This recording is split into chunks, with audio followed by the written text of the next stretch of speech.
Hi guys, ayan, nagpupusta o pork.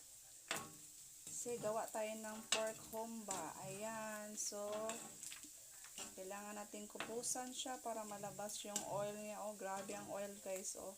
So, pwede natin tong gamitin yung oil pang prito natin ng bulad or isda. So, nakatipid tayo ng oil. So, kailangan din mag-isip kung paano makatipid. Lalo na mahal na yung mga bilihin natin. Ayan guys. Ayan, nakaluto na tayo. So, timplahan natin to bukas.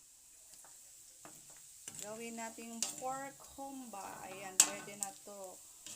At least nakuhaan siya ng taba.